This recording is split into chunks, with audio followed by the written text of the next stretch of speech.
Assalamualaikum warahmatullahi wabarakatuh. Alhamdulillah. Alhamdulillah hamdan katsiran kama amar. Asyhadu an la ilaha illallah wahdahu la syarika lah wa asyhadu anna Muhammadan abduhu wa rasuluhu la nabiyya ba'dah. Allahumma salli wa sallim wa barik ala Muhammad wa ala alihi wa sahbihi ajma'in.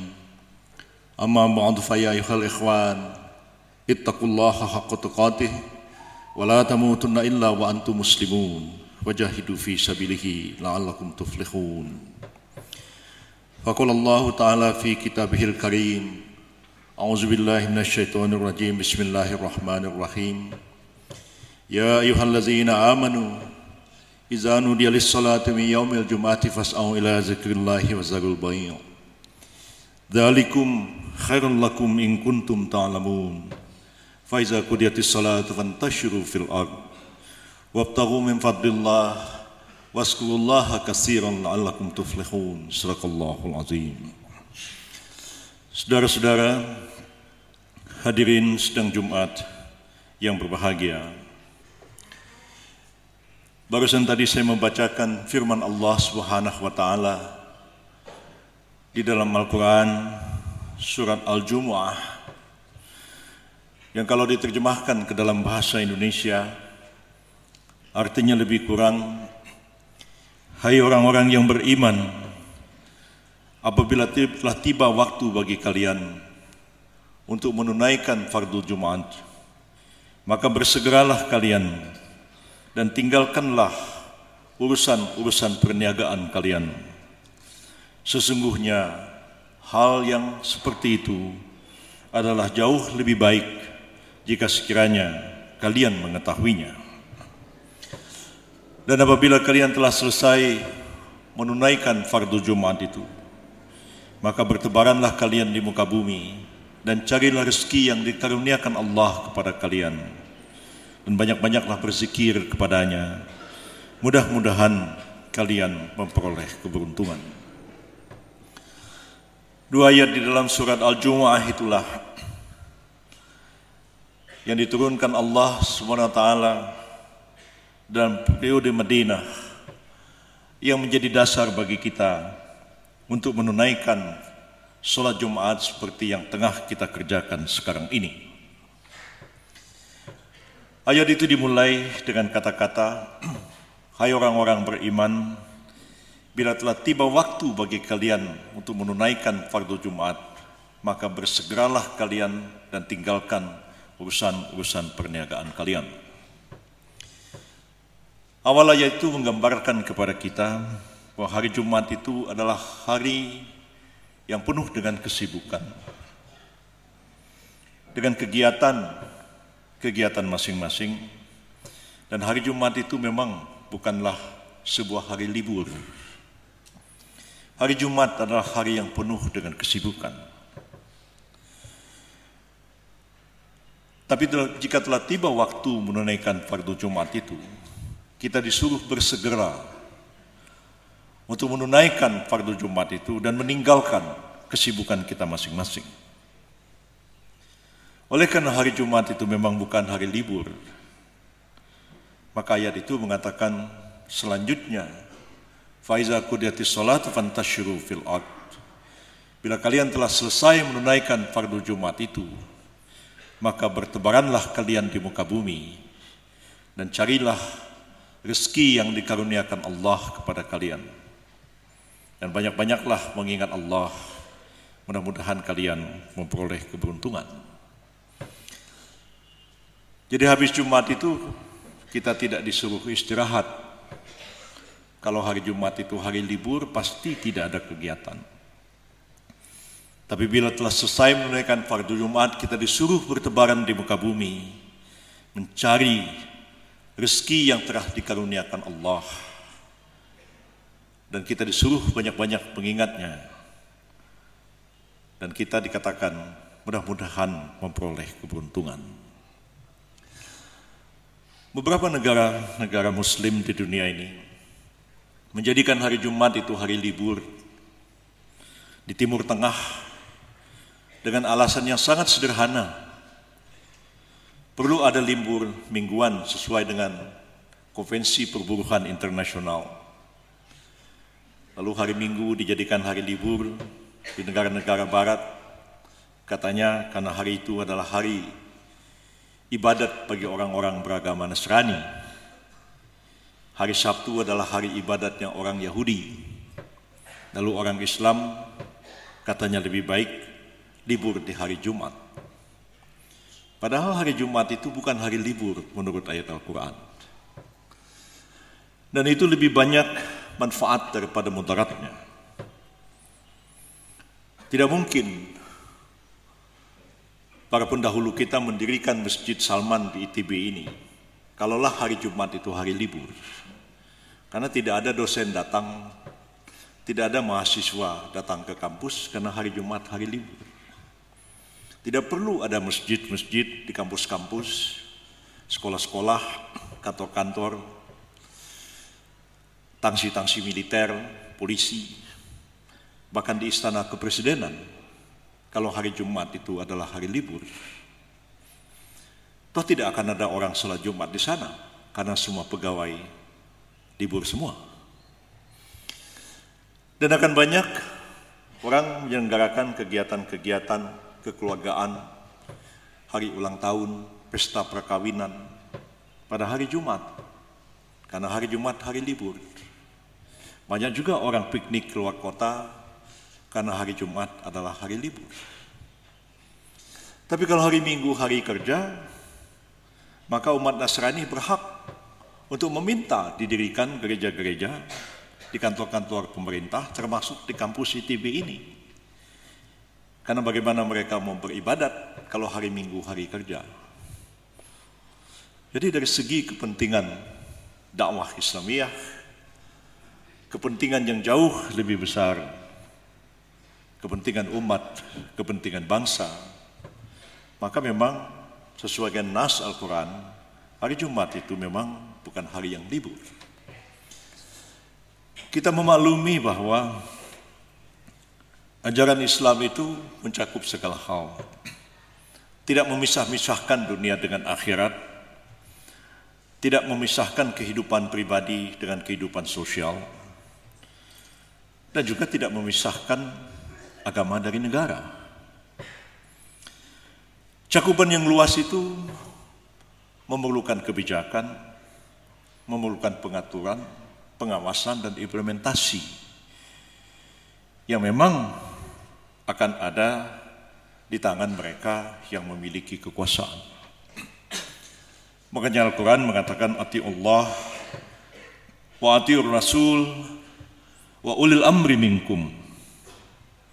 Hai orang-orang yang beriman, taatlah kalian kepada Allah, taatlah kalian kepada Rasul, wa ulil amri minkum, dan orang-orang yang memiliki kekuasaan di antara kalian. Kepada Allah itu atiullah wa atiur Rasul, tapi tidak ada kata-kata taat kepada ulil amri wa ulil amri minkum, dan kepada orang yang memegang kekuasaan di antara kalian. Para mufassirin mengatakan karena tidak ada penegasan kata-kata taat kepada ulil amri itu, walaupun wajib ditaati, menunjukkan bahwa kepatuhan kepada ulil amri itu bukan kepatuhan yang absolut, seperti kepatuhan kita kepada Allah dan kepatuhan kita kepada Rasul. Dalam konteks yang seperti itulah, pengaturan peribadatan adalah sesuatu yang tidak terpisah dari kebijakan-kebijakan kekuasaan negara. Ada aspek-aspek ajaran Islam itu yang dapat kita laksanakan sendiri tanpa campur tangan kekuasaan, tanpa pengaturan kekuasaan. Kita bisa berzikir, kita bisa berdoa, bisa membaca Al-Quran sebagai salah satu ibadah tanpa perlu adanya pengaturan atau campur tangan kekuasaan. Bahkan dalam beberapa hal sholat pun bisa dilaksanakan tanpa campur tangan kekuasaan, walaupun kadang-kadang ada intervensi kekuasaan juga. Sementara sholat Jumat itu memerlukan satu kebijakan negara. Di Singapura sebagai satu contoh, meskipun itu bukan negara Islam, bahkan orang Islam minoritas di Singapura itu, tapi bagi orang beragama Islam apabila tiba waktu sembahyang Jumat, dia diberikan kebebasan untuk meninggalkan pekerjaannya kira-kira dari jam 11 sampai jam 1.30 untuk menunaikan sholat Jumat. Tapi di Cina ada aturan-aturan yang tidak membolehkan itu bagi tentara, polisi, dan pegawai negeri. Orang swasta sih bebas saja kalau mereka mau sholat Jumat di Tiongkok. Artinya memang ada aspek-aspek Islam itu memerlukan campur tangan kekuasaan dalam bentuk satu pengaturan. Lebih jauh lagi ada aspek-aspek di dalam Al-Quran itu yang tidak mungkin dilaksanakan tanpa adanya alat kekuasaan. Menegakkan syariah adalah satu kewajiban kita umat Islam. Menegakkan kebajikan adalah satu kewajiban. Mencegah kemungkaran juga adalah satu kewajiban. Kita dikatakan kuntum khairu ummatin ukhrijat linnas ta'muruna bil ma'ruf wa tanhauna 'anil munkar. Kalian adalah sebaik-baik umat karena kalian beriman kepada Allah dan kalian selalu menyuruh kepada kebajikan dan mencegah kemungkaran. Menegakkan kebajikan, mencegah kemungkaran, ada yang bisa dilaksanakan dalam level pribadi, ada yang bisa dilaksanakan dalam level kelompok, tapi ada yang tidak bisa dilaksanakan kecuali oleh kekuasaan negara yang memiliki otoritas untuk itu. Tak seorang pun menyangkal bahwa ajaran Islam itu mempunyai hukum yang agak berbeda dengan agama-agama lain. Agama Kristen tidak punya hukum sama sekali. Agama Yahudi punya. Agama Shinto tidak punya hukum sama sekali. Buddha juga tidak. Agama Hindu punya hukum. Hanya Islam, Yahudi, dan Hindu yang punya hukum. Dan hukum itu mencakup segala aspek, baik masalah pribadi, masalah keluarga, perkawinan, kewarisan, sistem kekeluargaan, perdagangan, transaksi jual beli, kontrak, sampai pada penegakan aspek-aspek hukum pidana dan hukum publik internasional seperti menegakkan hukum di bidang kelautan.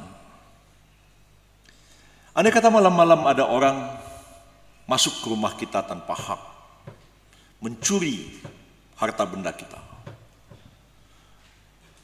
Tapi ketika dia gotong televisi misalnya, punya kita terbangun, kita tangkap orang itu, bisakah kita ambil golok, kita potong tangannya? Tidak bisa. Karena kewenangan untuk menegakkan hukum pidana bukan kewenangan individu, bukan kewenangan kelompok, melainkan dia adalah kewenangan negara. Hanya negara yang bisa menegakkan hukum publik seperti itu.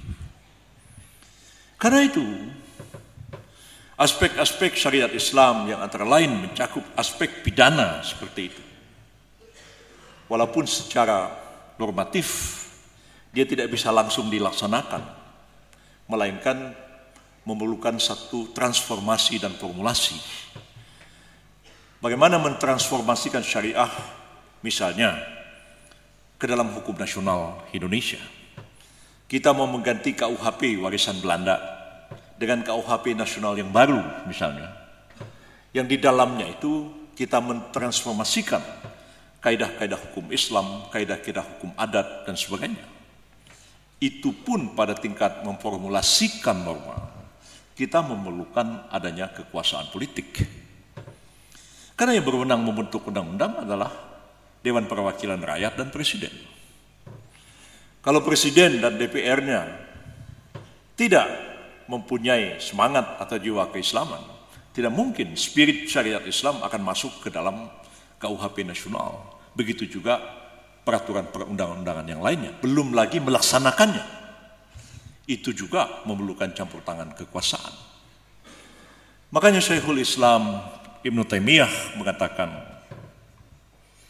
keberadaan negara itu bukanlah satu institusi yang diperintahkan langsung oleh syariah, seperti pendapat dari Imam Al-Mawardi di dalam kitab Al-Ahkamus Sultaniyah.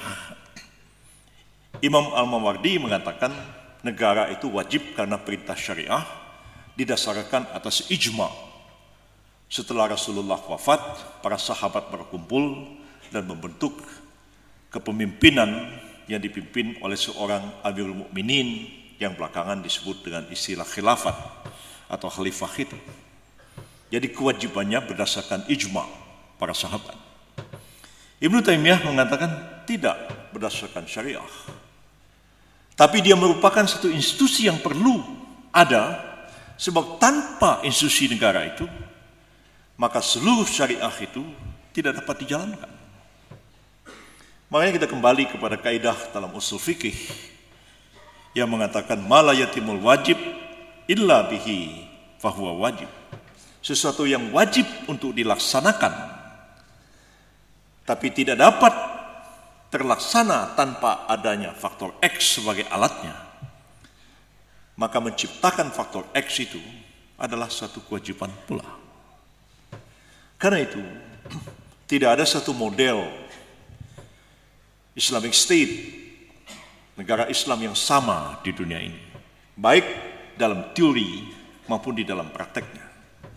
Kalau kita membandingkan konstitusi Republik Islam Iran, Republik Islam Pakistan, Djibouti, Mauritania, atau Malaysia dan Brunei Darussalam, kita akan melihat ada perbedaan-perbedaan implementasi dari syariah itu dalam konsep negara, begitu juga dalam praktek pelaksanaannya. Tapi satu hal ialah bahwa tidak mungkin keseluruhan ajaran-ajaran Islam itu sampai pada level publik dapat terlaksana tanpa adanya kekuasaan negara. Makanya ada ayat Al-Quran, ya ayyuhallazina amanu ati'ullah wa ati'ur rasul wa ulil amri minkum. Hai orang-orang yang beriman, taatlah kalian kepada Allah, taatlah kepada Rasul, dan orang-orang yang memegang kekuasaan di antara kalian. Jadi kalau seperti itu corak dari Islam, maka mustahillah kita mengatakan agama itu dipisahkan dari negara. Tidak mungkin sama sekali. Doktrin seperti itu memang muncul dalam sejarah zaman Renaissance di Eropa, yang semula kekuasaan gereja Katolik begitu dominan pada hampir semua aspek kehidupan itu tidak terlepas daripada kekuasaan paus yang ada di Roma. Tapi ketika muncul kelompok Protestan, mereka mengkritik kekuasaan paus itu, mengkritik teokrasi atau theocratic state dalam Katolik itu, lalu melahirkan gerakan reformasi yang salah satunya adalah intinya kembali kepada spirit dalam kitab Injil, di mana dikatakan berikanlah hak kaisar kepada kaisar dan berikanlah hak Tuhan kepada Tuhan. Dari situlah timbul ide yang dalam bahasa Belanda disebut scheiding van kerk en staat, atau bahasa Inggrisnya mengatakan separation of church and state, gerakan pemisahan antara gereja dengan negara. Kerk atau church dalam bahasa Belanda dan Inggris itu artinya gereja. Yang dipisahkan bukanlah agama, bukan religi, and state, bukan religion and state, tapi yang dipisahkan church and state. Karena agama Kristen itu membentuk satu hierarki dalam gereja Katolik, mulai dari pemimpin tertinggi ada di PAU di Roma sampai kepala paroki yang ada di sebuah kelurahan atau desa di sini. Dan itu hierarki, semacam satu pemerintahan organisasi gereja. Church itulah yang dipisahkan dari negara, bukan agama Kristen dipisahkan dari negara. Bisakah agama Kristen dipisahkan dari negara? Ada seorang tokoh Partai Kristen Indonesia di sini namanya Dr. Noto Hamijoyo, ketua Parkindo tahun 50-an. Dia menulis buku, judulnya Iman, Kristen, dan Politik. Dalam bukunya itu dia bertanya, bisakah agama Kristen dipisahkan dari politik? Jawab dia, tidak mungkin. Gereja bisa dipisahkan, tapi agama Kristen tidak dapat dipisahkan dari politik. Sebab katanya, iman Kristen bekerja dalam otak dan dalam hati orang-orang Kristen.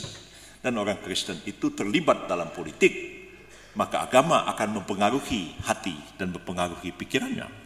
Dan akan mempengaruhi kebijakan-kebijakan dan perilaku politiknya.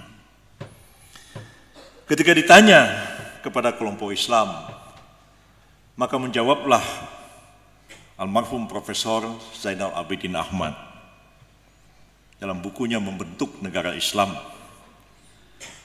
Beliau mengatakan, barang siapa yang bisa memisahkan gula dari manisnya, bisalah dia memisahkan Islam dari politik. Barang siapa bisa melakukan itu, bisalah dia memisahkan Islam dari negara. Jadi memang tidak mungkin agama itu dipisahkan dari negara. Walaupun presiden kita sekarang pernah menganjurkan supaya politik dipisahkan dari agama. Tapi sesuatu dalam teori, dalam filsafat politik maupun dalam praktek tidak mungkin. Toh ketika negara sudah kesulitan keuangan, Menteri Keuangan Sri Mulyani punya gagasan agar zakat dikelola oleh negara dan di Departemen Keuangan ada dirjen zakat di samping dirjen pajak. Nah, katanya agama harus dipisahkan dari negara. Tapi ketika bicara soal uang, ya agama disatukan lagi dengan negara. Jadi inkonsisten dalam berpikir. Nah, ini semua penting untuk kita renungkan, kita pikirkan bersama.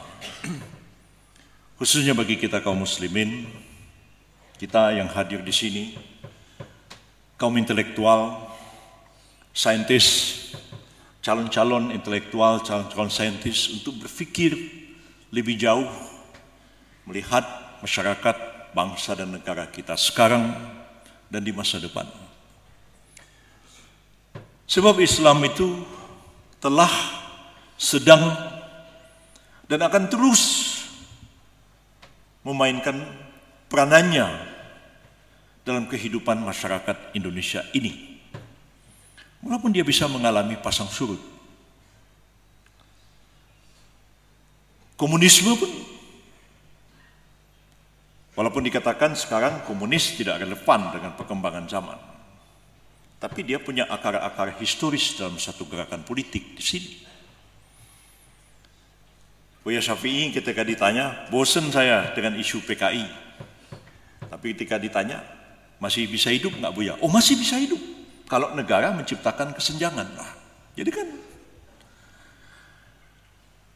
Islam pun, kita lihat di negara-negara bekas Rusia, ya, sejak revolusi Bolshevik di Rusia tahun 20-an, ya, lebih 100 tahun, ya, hampir 100 tahun,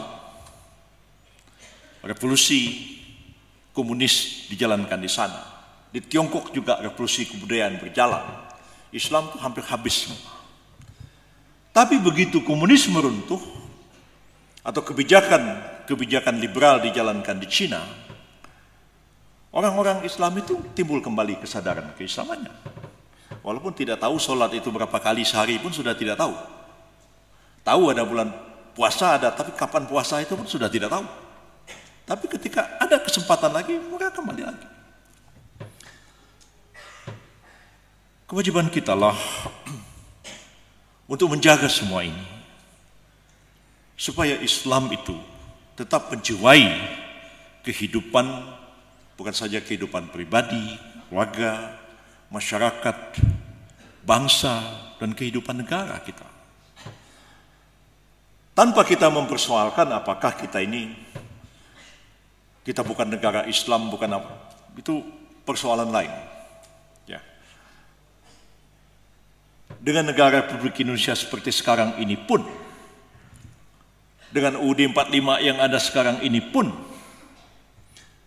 kewajiban-kewajiban untuk memelihara Islam, memelihara agama-agama, agar menjadi spirit kehidupan masyarakat kita, bangsa dan negara kita itu sesuatu yang tetap harus kita jaga dan kita pelihara. Baik tertulis di dalam peraturan-peraturan negara seperti Undang-Undang Dasar dan Undang-Undang, maupun tradisi, konvensi ketatanegaraan. Sebab negara itu jalan bukan hanya dalam teks tertulis, tapi juga dalam praktek penyelenggaraan negara.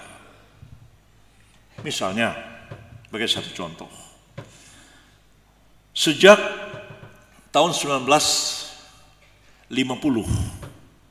ya, bahkan sebelumnya sudah berjalan juga, selalu ada 2 acara keagamaan Islam yang dalam praktek diangkat menjadi upacara kenegaraan.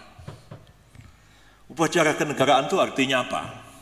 Upacara kenegaraan itu adalah upacara yang dihadiri oleh presiden dan wakil presiden, dilaksanakan di Istana Negara, dihadiri oleh pejabat-pejabat negara, dan dihadiri oleh korps diplomatik. Ada 2 acara. Acara Maulid Nabi dan acara peringatan Nuzul Quran. Selama Presiden Soekarno menjadi presiden, selama Presiden Soeharto menjadi presiden, konvensi ketatanegaraan itu tidak pernah sekalipun ditinggalkan. Maulid, Nuzul Quran, upacara kenegaraan di Istana Negara. Nuzul Quran itu tidak masuk ke dalam upacara kenegaraan, tapi selalu dilaksanakan di Masjid Istiqlal. Itu simbol. Hidup itu penuh simbol-simbol. Simbol bahwa ini negeri Muslim, mayoritas Islam, memperingati Maulid Nabi, ya, memperingati Nuzul Quran, bukan Isra Mi'raj yang diadakan di Istiqlal. Kalau Nuzul Quran dan Maulid Nabi itu di Istana Negara. Isra Mi'raj itu tidak masuk upacara kenegaraan, tapi dilaksanakan di Istiqlal, dihadiri oleh presiden juga. Tapi karena ketidaktahuan menyelenggarakan negara, sekarang itu ditinggalkan. Tiba-tiba presidennya menghadiri upacara Maulid Nabi di satu provinsi di tempat lain. Artinya tuh sedikit demi sedikit tradisi keislaman yang menyatu dengan negara itu mulai tergerus. Belum lagi substansi. Yang substansi ini hanya mungkin terlaksana apabila ada spirit, ada semangat, ada keyakinan, dan ada pemahaman terhadap bagaimana menerapkan nilai-nilai Islam dalam kehidupan masyarakat, bangsa, dan negara. Apabila ulil amri minkum itu tidak di bawah kekuasaan orang-orang yang punya komitmen kepada Islam, maka nilai-nilai itu akan makin tergerus, makin hilang, dan bisa saja satu ketika dia menjadi sekuler, tapi yakin saya akan selalu ada perlawanan dalam kehidupan masyarakat. Seperti di Turki terjadi sekularisasi oleh Kemal Atatürk. 80 tahun kemudian, Turki kembali ke Islam. Mereka bukan membangun kembali Islam di Turki, bahkan di Jepang sekarang dibangun masjid terbesar dan terindah, masjid terbesar di Jepang tapi dianggap terindah di Asia. Dibangun di Tokyo dan masjid itu dibangun oleh rakyat dan pemerintah Turki. Satu hal yang kita tidak bisa membayangkan itu terjadi 20 tahun yang lalu ketika militer Turki masih sangat dipengaruhi oleh sekularisme Kemal Atatürk. Kehidupan bangsa kita ke depan tergantung kepada kita sekarang, khususnya kepada generasi muda Islam, saudara-saudara semua, para mahasiswa yang walaupun belajar sains, belajar teknologi, belajar social science, yang sepintas kelihatannya tidak berhubungan dengan Islam, tapi filosofinya sebenarnya tetap menyatu dengan Islam. Kewajiban itu ada pada pundak kita semuanya.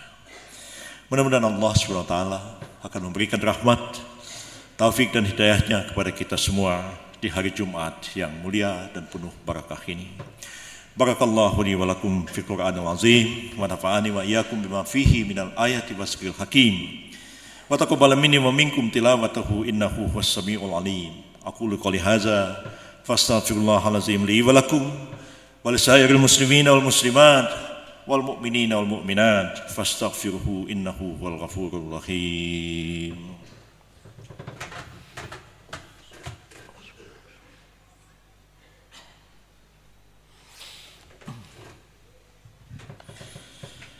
Alhamdulillah wa syukurillah wa la ilaha illallah wallahu akbar wa la hawla wa la quwata illa billahil aliyul azim. Asyhadu an la ilaha illallah wahdahu la syarika lah wa asyhadu anna Muhammadan abduhu wa rasuluhu la nabiyya ba'dah. Allahumma salli wa sallim wa barik ala wasahbihi masabiril ghurar. Ibadallah ittaqullaha ta'ala bisma'il qudul khabar wantahu amanahu anhu wahzar. Wa'lamu anallaha ma'akum bi amrin bada'i fihi bi nafsihi wa sanna bi malaikatil musabbihati bi qudsi wa sallasa bikum ayyuhal muslimuna min barati jinni wa insi. Faqala ta'ala mukhbira wa amira innallaha wa malaikatahu yusalluna 'alan nabi ya ayyuhallazina amanu sallu 'alaihi wa sallimu taslima. Saudara-saudara hadirin sidang Jumat yang berbahagia, marilah kita akhiri khutbah yang kedua ini dengan sama-sama kita membanjatkan doa kehadirat Allah Azza wa Jalla. Bismillahirrahmanirrahim. Alhamdulillahirabbil alamin. Assalatu wassalamu ala asyrafil anbiya'i wal mursalin wa ala alihi wa sahbihi ajmain. Ya Allah, ya Ghafurur Rahim, ampunilah segala dosa-dosa kami, baik dosa-dosa yang kami lakukan di masa-masa yang lampau ataupun dosa-dosa yang kami lakukan pada hari ini, baik karena kesengajaan ataupun karena kekhilafan dan kelalaian kami. Ya Allah, ya Arhamar Rahimin, berikanlah pengampunan kepada saudara-saudara kami kaum muslimin dan muslimat seluruhnya, baik yang masih hidup ataupun yang sudah wafat. Bagi mereka yang masih hidup bersama-sama kami, berikanlah rahmat dan inayah-Mu kepada mereka semua. Berikanlah kasih sayang-Mu kepada mereka semua. Jadikanlah mereka hamba-hamba-Mu yang mukminin, hamba-hamba-Mu yang muttaqin, hamba-hamba-Mu yang muqarrabin. Sedangkan bagi saudara-saudara kami yang telah meninggalkan dunia yang fana ini, karena Engkau panggil untuk menghadap kehadirat-Mu, terimalah mereka, ampunilah mereka, dan masukkanlah mereka ke dalam syurga-Mu Jannatul Naim. Ya Allah, ya Zal Jalali wal Ikram, berikanlah kemuliaan dan kejayaan kepada kaum muslimin dan muslimat di negeri kami yang tercinta ini, Republik Indonesia ini. Jadikanlah kami ini umat yang utama, umat yang berada pada posisi terdepan dalam membangun bangsa dan negara kami ini. Jangan kami tersisih, jangan kami tertinggal, apalagi kami tertindas dan terzalimi. Ya Allah, berikanlah pertolongan kepada saudara-saudara kami kaum muslimin dan muslimat, khususnya mereka yang sedang berjuang membebaskan negeri mereka dari penindasan. Bagi mereka, khususnya juga yang terpaksa meninggalkan kampung halaman mereka karena negeri mereka diduduki oleh bangsa-bangsa lain, atau seperti kelompok-kelompok kaum muslimin yang ada di Myanmar yang terpaksa harus meninggalkan negeri tempat tinggal mereka karena ditindas oleh pemerintah mereka sendiri. Ya Allah, berikanlah kasih sayang-Mu kepada muslimin dan muslimat seluruhnya. Berikanlah kasih sayang-Mu kepada umat manusia seluruhnya. Jadikanlah umat manusia umat yang damai, yang kasih sayang dan saling cintai mencintai satu sama lain. Dan jadikanlah umat Islam sebagai umat penengah di antara mereka. Rabbana zalamna anfusana wa illam taghfir lana wa tarhamna lanakunanna minal khasirin. Rabbana atina fid dunya hasanah wa fil akhirati hasanah wa qina azabannar. Walhamdulillahirabbil alamin. Ibadallah, innallaha ya'muru bil 'adli wal ihsan wa ita'i dzil qurba wa yanha 'anil fahsya'i wal munkar wal baghi ya'izukum la'allakum tadhakkarun. Fazkurullahal azim yazkurkum fazkuruhu ala ni'amihi yazidkum wa lazikullahi akbar. Aqimus shalah.